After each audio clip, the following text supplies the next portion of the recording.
Assalamualaikum warahmatullahi wabarakatuh. Sahabat semua, ini ada sebuah komentar yang menarik ya, dan pertanyaan juga menarik. Ia bertanya, bagaimana cara negara membangun negara dan mengelola sumber daya alam negara tanpa bantuan rakyat.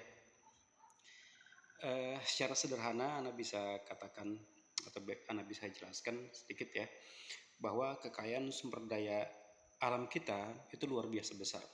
Dari hutan saja, sahabat semua, itu kita bisa memperoleh sekitar 1.000 triliun per tahun dari hutan saja, ya, dari potensi kehutanan kita.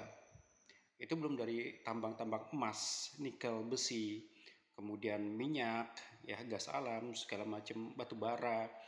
Itu tentu hasilnya akan luar biasa jika sumber daya alam itu dikelola oleh negara. Nah, tentu jadi pertanyaan, bagaimana kita bisa mengelola itu? Sekarang saja sumber daya alam itu dikelola oleh swasta asing, gitu.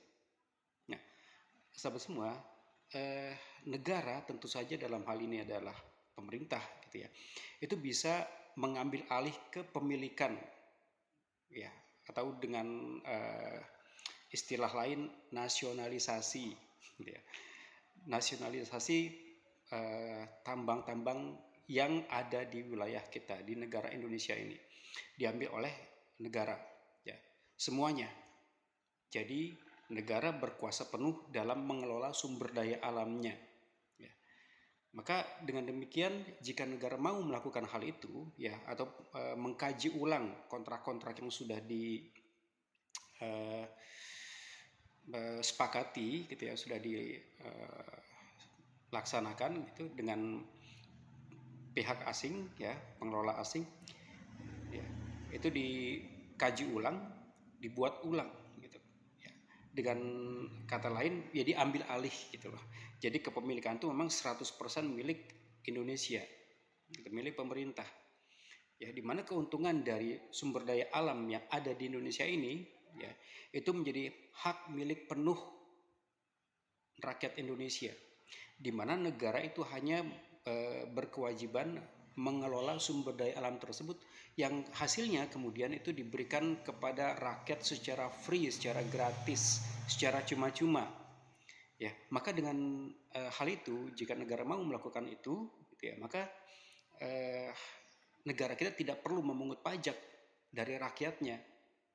Kenapa? Karena sumber daya alam kita, sumber daya alam negara kita Indonesia yang terdiri dari banyak sekali pulau, ribuan pulau, itu sudah luar biasa. Itu sudah sebuah anugerah yang Allah berikan kepada negara kita. Nah, sekarang justru kembali lagi pertanyaannya, apakah pemerintah mau untuk melakukan itu?